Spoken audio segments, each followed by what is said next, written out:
सारे जहां से अच्छा हिंदुस्तान हमारा। दोस्तों, भारत का इसरो एक बार फिर से इतिहास रचने जा रहा है। इसरो के LVM-3 M4 रॉकेट ने चंद्रयान-3 को लेकर श्रीहरिकोटा से 14 जुलाई करीब दोपहर 2:35 पर उड़ान भरी है। चांद पर चंद्रयान-3 की सॉफ्ट लैंडिंग होते ही भारत एक खास क्लब में शामिल हो जाएगा और ये हमारे लिए गर्व की बात है। दोस्तों, चंद्रयान-3 के साथ भारत ने एक बार फिर से चांद की सतह पर पहुंचने की कोशिश शुरू की है।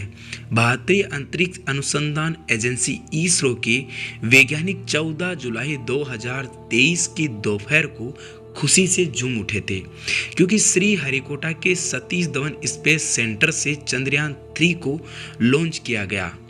इसरो का पिछला मून मिशन चंद्रयान-2 अपने आखिरी दौर में फेल हो गया था। चंद्रयान-3 को पिछली गलतियों से सबक लेकर डिजाइन किया गया है और चांद पर इसकी सफल लैंडिंग के साथ ही भारत ऐसा करने वाला चौथा देश बन जाएगा। अब तक केवल अमेरिका, रूस, चीन ही चांद की सॉफ्ट लैंडिंग कर पाए हैं। इसरो ने चंद्रयान-3 को कई तरह के स्टेट से गुजारा है ताकि चंद्रयान-2 जैसी चूक दोबारा न हो पाए। चंद्रयान-3 से प्रोजेक्ट से जुड़ी आपको हम कुछ ऐसी महत्वपूर्ण बातें बताएंगे जिनको जानकर आपको गर्व होगा। अगर हम बात करें चंद्रयान-3 प्रोजेक्ट क्या है और चंद्रयान-2 मिशन से ये कितना अलग है। चंद्रयान भारत का एक महत्वाकांक्षी अंतरिक्ष प्रोजेक्ट है। इसके जरिए भारतीय वैज्ञानिक चांद के बारे में ज़्यादा से ज़्यादा जानकारी हासिल प्राप्त करना चाहते हैं। दोस्तों, 2003 के स्वतंत्रता दिवस को संबोधन में तत्कालीन प्रधानमंत्री अटल बिहारी वाजपेयी ने चांद से जुड़े मिशन की घोषणा की थी और इसरो ने 2008 में चंद्रयान-1 को लॉन्च किया था। वही डीप स्पेस में ये भारत का पहला मिशन था। अगर हम बात करें चंद्रयान-2 की तो वो 2019 में लॉन्च किया गया था और 14 जुलाई 2023 को श्रीहरिकोटा से चंद्रयान-3 उड़ान भर चुका है। अगर हम बात करें चंद्रयान-2 में, जहां उसके पास ऑर्बिटर, लैंडर और रोवर थे, वही चंद्रयान-3 में प्रपल्शन मॉड्यूल, लैंडर और रोवर होंगे। चंद्रयान-3 का लैंडर और रोवर चंद्रयान-2 के लैंडर और रोवर से करीब 250 किलो ज़्यादा वजनी है। चंद्रयान-2 की मिशन लाइफ 7 साल की अनुमानित थी। वही चंद्रयान-3 के जो प्रपल्शन मॉड्यूल को 3 से लेकर 6 महीने के काम करने के लिए डिजाइन किया गया है। चंद्रयान-2 के मुकाबले चंद्रयान-3 ज़्यादा तेजी से चांद की तरफ बढ़ेगा और चंद्रयान-3 के जो लैंडर में 4 थ्रस्टर लगाए गए हैं। वही करीब 40 दिन के सफर के बाद चंद्रयान-3 चांद की सतह तक पहुंच जाएगा। अगर हम बात करें चंद्रयान-3 के लैंडर और रोवर के नाम की, तो चंद्रयान-3 के रोवर और लैंडर का नाम में कोई बदलाव नहीं किया गया है। चंद्रयान-3 के लैंडर का नाम विक्रम है, जो कि चंद्रयान-2 का था, और उसके रोवर का नाम है प्रज्ञान ही रखा गया है।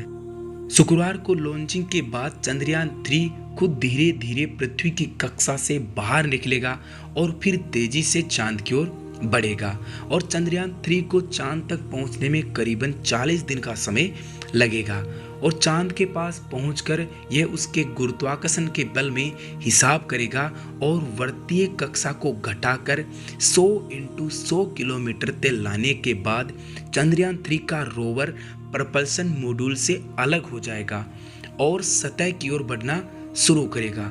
रोवर के भीतर एक लैंडर भी मौजूद होगा। अगर हम चंद्रयान मिशन की लागत की बात करें तो ये करीब 615 करोड़ के रुपए का लागत का मिशन है, जो पिछले प्रोजेक्ट का ही था। वहीं अगर बात करें चंद्रयान-3 के उद्देश्य की, जो चंद्रयान-3 के लैंडर पर 4 तरह के साइंटिफिक पेलोड जाएंगे। ये चांद पर आने वाले भूकंपों, सतह की थर्मल प्रॉपर्टीज और सतह के करीब प्लाज्मा में होने वाले बदलाव और चांद और धरती के बीच की सटीक दूरी मापने में उनकी कोशिश करेंगे। चांद की सतह के रासायनिक और खनिज संरचना की भी यही स्टडी करेंगे। वहीं अगर हम बात करें चंद्रयान-3 की मिशन की चुनौतियां क्या होगी। दोस्तों, अनजान सतह पर लैंड करना सबसे बड़ी चुनौती है। ये एक ऑटोनोमस प्रक्रिया है जिसके लिए किसी भी प्रकार की कमांड नहीं दी जाती। लैंडिंग किस तरह से होगी, यह बात ऑन बोर्ड कंप्यूटर तय करेगा, यानी वही लैंडर जो कि चंद्रमा की सतह पर लैंड करेगा उसका कंप्यूटर ये तय करेगा। अपने सेंसर के हिसाब से लोकेशन, हाइट, वेलोसिटी का अंदाजा लगाकर कंप्यूटर ये फैसला लेता है कि चंद्रयान 3 की सॉफ्ट लैंडिंग सटीक और सही होने के लिए कई तरह के सेंसर का एक साथ ठीक काम करना बहुत ही जरूरी है। तो चलिए अब बात करते हैं कि भारत के लिए चंद्रयान 3 कितना अहम मिशन है।